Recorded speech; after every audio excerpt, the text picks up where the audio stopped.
whenever, either accidentally or out of some neglect. If the boiling water falls upon the skin, advisably, what we all do is try to get something cold, ice, cold water, whatever is available immediately, so that that heat does not permeate into the deeper layers of the skin. And we also get relieved. But when something in the form of hot words, remember, the connotation of hot here is something which is very irritating, appears to be insulting, seems infringement into dignity, etc. Something of that kind happens to us at workplace, although it can be experienced even at home or elsewhere, but especially in the light of workplace. What should we do? Yes, one most vital, important regard has to be paid to what?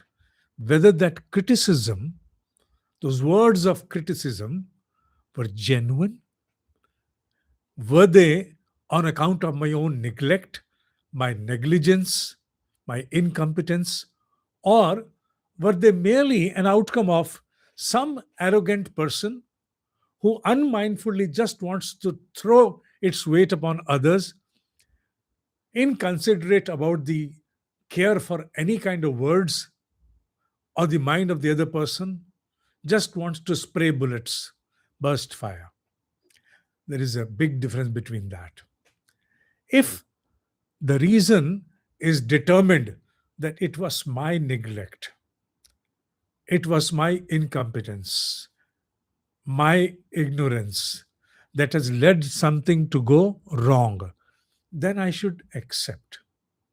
Yes, that too shall be painful, because if someone has criticized me on workplace, especially when other fellow beings were watching, they were equally listening, some of them were also happy inside, maybe not, can't say, but those are the moments that are not easily acceptable. Okay. And especially when the other person is arrogant, everybody is very much convinced about that, blows things out of proportion, and unmindfully, irrationally wants to insult people, finding opportunities to insult. And such a person also happens to be a senior to whom we cannot respond. It's not like an episode of one serial wherein we find that a special forces person inducted into corporate sector became unhappy about the boss and the way he treated his boss just before filing his resignation. Anyway, that was just a serial, but in the real life, where our livelihood is at stake, dignity and insecurity, when both have to travel together in the same car, one in the driving seat, another one sitting beside. On the driving seat is the concern for the livelihood. There are responsibilities attached. There are people attached who depend upon me. And on the seat beside is equally the dignity, which appears to be infringed, pierced, damaged. Lot of disgruntlement comes in. Lot of disgruntlement. It's so much of unhappiness appears that as if I have been shattered. And if I'm specially not able to say something, not able to respond, not able to put my point further to the other person, then what happens? I go into some imaginary mode where I try to resolve in a most befitting manner to the person on the other side. Drawing my own imaginary enactments, then we start weaving our own stories inside, where I'm responding to the other person, holding the other person by the collar, saying all what I want to say, all I want to pass on to the other person, everything which appears to be unmindful, openly unleashed before him. But that is all on imaginary plane. But that too is a damage. It's a damage that I have to undergo even in my hallucinative exercise, trying to practice something which takes away from me that high regard which I ultimately should have held up for my own self, for the innermost composure, which is my utmost priority, has been sacrificed, just unleashed. Why? A question has to be raised. Is there an answer to that? What is the remedy? You want to suggest me some remedy? Yes, I want to. Is it from the ancient Indian wisdom? Yes, from Bhagavad Gita. Must be something about acceptance. I should accept it.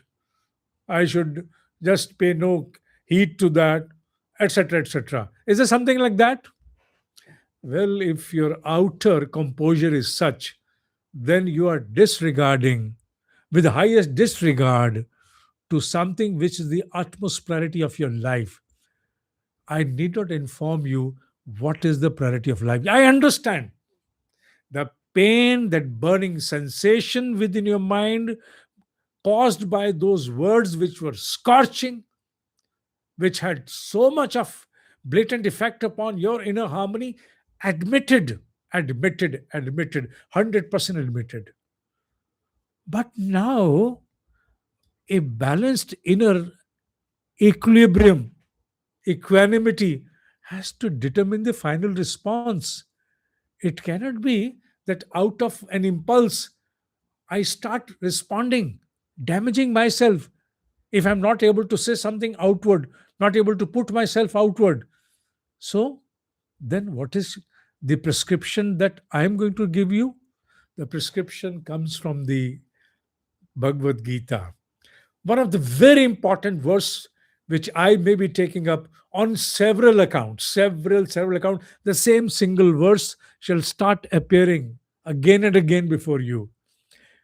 Mai sarvani, Mai sarvani, karmani, sanyasya adhyatma chetasa, nirashi nirmam bhutva yuddhasva vigat jwaraha. You are a warrior. My dear boy, there is a war waged. What is this war waged for? This war has been waged within my own self, within my own kingdom, within my own sovereign republic inside. A war between my shortcomings and my endeavor, my efforts to excel, to exceed, and at any cost evolve as a better human, and also prosper. Evolution and prosperity both hand to hand, also known and understood as harmonious affluence. Affluence with harmony. Maya or Ram, dono, साथ साथ. They say Maya मिलेगी तो राम नहीं, राम मिलेगा तो माया नहीं. But I want both. Ram here denotes the harmony. Maya, of course, the affluence, the abundance.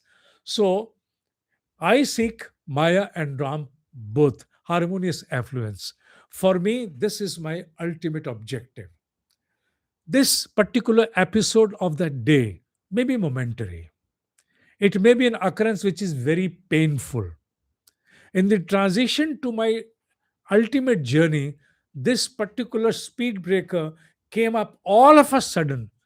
I was at 120, which is the permissible speed on a national highway, and all of a sudden, from nowhere, a very small, almost like invisible, something came in between, kind of a edge of a rumble strip. And at 120, what happened? Everything appeared to be going out of hands, out of control. Likewise, this criticism at the workplace. You are in your pace, you're moving full throttle, and all of a sudden something like this happens. You lose control. The shloka, the wisdom of the shloka informs, remind yourself, offer all your karma, all your observations to me, Krishna. What is Krishna? Krishna here is the symbolic representation of your ultimate objective in life. But Krishna is in form. He is there. It is there in the form, but not the form alone. It is much more. It's much more beyond. Krishna here is a symbolic representation to your ultimate resolve of the life, that is to evolve and prosper, harmonious affluence. So offer everything that you experience, offer all your karma before it, and just focus upon your state of mind. Have a control upon your state of mind. Inform yourself that I have to fight like a warrior. And especially one word out of this verse is very important, which is Vigata Jwara. Something that has to had to occur has already occurred. Whether it had to occur, it could have been avoided or whatever, but now it has occurred. Now, if the occurrence is over, Vigata Jwara, let me not get the fever of it. Let me not come under its fever. Let me be away from it. I must bring myself, my inner state of harmony, out of that experience now and inform me I have a larger objective ahead. But what to do? It comes before me, it pops up before me again and again. It's not easy for me to come out of it. I'm not over to, I'm not able to move on. Again and again, it's tormenting me. Yes, it's tormenting. And that's true with anyone. If a hot boiling water is poured upon your hand, obviously you can't say that there is no sensation of burning. It is going to burn. You're going to be in deep, acute pain. Yes, of course, you are there. But what next? Take control, take the charge of your own republic, inform yourself. I offer this experience in its entirety to my Lord, and my Lord is my objective. My objective is evolution at any cost as a human, and prosperity, of course, yes. So, keeping this objective in your mind, draw yourself out like as if you are an injured soldier. There is no one there to pull you out. You yourself have now started dragging yourself out of that situation. Within no time, you will find yourself controlled. Pain shall be there, pain shall remain there, but the intensity of the pain shall dissipate. If it was to the count of 10, out of 10, once you remind yourself of this shloka and the action thereafter, offer that experience to God. Krishna, I offer this to you. I offer you the pain which I'm undergoing through. I offer you all that which is coming to my mind. I offer you all my imaginable exercises that I'm planning or envisaging as a response. I offer them all to you. Let me be only and only reminded of my ultimate objective, to evolve and prosper, nothing more. I am not married to any relationship at my workplace. I am married to my objective. Things can change around me, but the only unchangeable, immutable is my resolve within. I'm here to live my resolve. The eyes around, whether they felt good or they felt equally bad, I will not pay much consideration to that. Neither shall I go on and backbiting. No, I won't do that. Take my charge, take my control. I am a warrior. I'm a warrior who knows how to control self and how to move on and remain engaged in the war. My war is not momentary. My war is to achieve, acquire a larger objective. And I remind this self to myself, despite of the pain, despite of the injury, despite of anything that appears to be odd, adverse, bad to me. I must come out of that. मयि सर्वाणि कर्माणि संन्यस्य अध्यात्म चेतसा निराशी निर्मम भूत्वा युद्धस्व विगत ज्वरा. Again and again, offer entirety to Krishna. Just come out of that. Enough there. Om.